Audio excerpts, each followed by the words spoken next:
The El Paso and Dayton shootings have sparked renewed calls for tougher gun laws and a crackdown on white nationalism. The death toll in Texas has risen to 22. Another 9 people were shot and killed in Dayton, Ohio this weekend. President Trump will visit both cities tomorrow as lawmakers demand action on gun laws. David Begnaud is in El Paso, where the suspected gunman is in custody.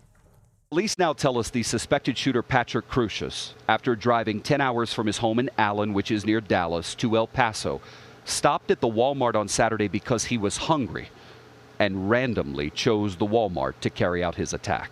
Authorities say Crucius, who is now in custody and being held without bail, has been unemployed for 5 months and was on food stamps, but he bought his high-powered rifle legally. Police say a racist manifesto that they believe was written by Crucius and posted online before the shooting criticized a growing Hispanic population in Texas. And I kept saying, I need to find my kids. CBS Evening News anchor Nora O'Donnell spoke to Ray Garcia, who raced to the scene and pulled several kids from a girls' soccer team to safety. Why did you run towards the danger? Because of the kids. Because of the kids. That was the most important for me, was the kids, getting them out of there. I didn't want them to keep suffering like they were. I mean, they were crying and they had seen too much already. El Paso is a family, and we must continue to stand united as our region heals. Authorities have now identified all 22 of the people who died. At least 7 are Mexican nationals. El Paso Mayor DeMargo vows that his city will stand strong in the face of evil. While borders may separate us, our grief transcends them. We are one region, and we will honor every victim like they were a member of our community. The people of El Paso are searching for ways to process their grief. We went to noon mass yesterday with Javier Prado. He is now a U.S. citizen who moved here from Mexico to go to college. I think the worst thing that we can do as a community is stay in fear. We need to show our support and show that we're not going to be intimidated.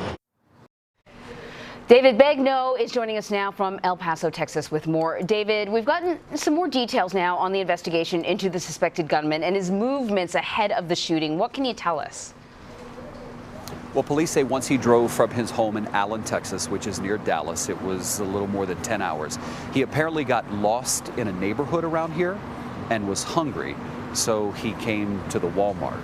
And they say that's randomly why he chose this, for no other reason than got lost, needed something to eat, and committed his massacre here. That is chilling. Just the randomness of the evil that was perpetrated at that Walmart, David, and when you put it in that context, it really sends a chill down my spine. Let me ask you about the president's visit to El Paso tomorrow. He is coming despite the objections from local congresswomen and others. What can you tell us about the visit that is scheduled for tomorrow? Well, first of all, I spoke to really only a handful of people who live here, but we had really meaningful conversations with those people. Javier, who you just saw in our piece, was a gentleman who we met at the Catholic Church. He is someone who moved here from Mexico, went to college here, decided to stay, and first thing he said was, I won't be there to see him. But he was respectful in the way he basically objected to the president coming, and he said, you know, the things he says cause problems. And that was something every person we talked to said. We went from the Catholic Church noon mass to the car wash. We talked to a man who was getting his car washed whose family's been here for 3 generations. And he said, you know what I want people to know? That we're not all rapists and murderers. And then I sat down with a lady who had just ordered lunch, and she was, well, she didn't want me to give her age, but let's just say she's been here more than 80 years. And she said, for the first time, I don't feel safe. For the first time in my life, I don't feel safe. And she herself brought up President Trump.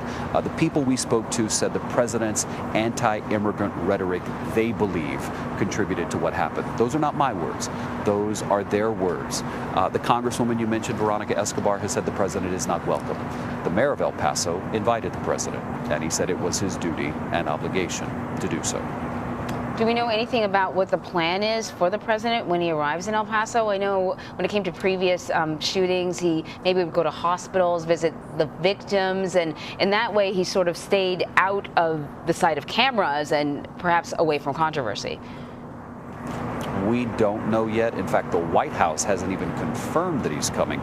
We've gotten our information directly from the mayor of El Paso.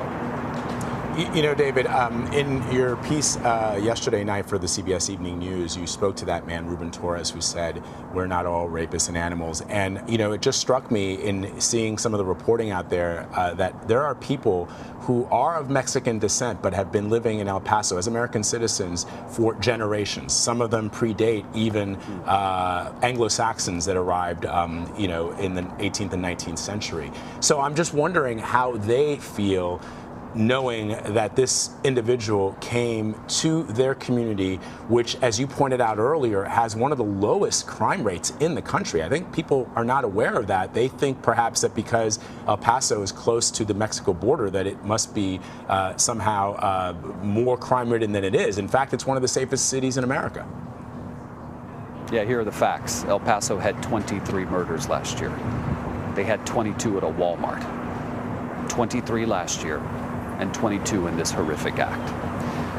Javier, who we interviewed on the steps of the church, Vlad, used the term mentally harmed. Mentally harmed. I've covered so many mass shootings, and I don't mean to be flippant about this. I don't remember how many I've covered. I've never heard someone use the term mentally harmed. The people here in El Paso feel bruised, scarred, offended, angry. In fact, as I turn around, my colleague was pointing out that there is the American flag flying just a bit higher than the Texas flag and the Mexico flag. And no one here has any problem with all three of those flags flying side by side. That's what El Paso is all about, really, Exactly. and the more you hear about it. David, thank you very much.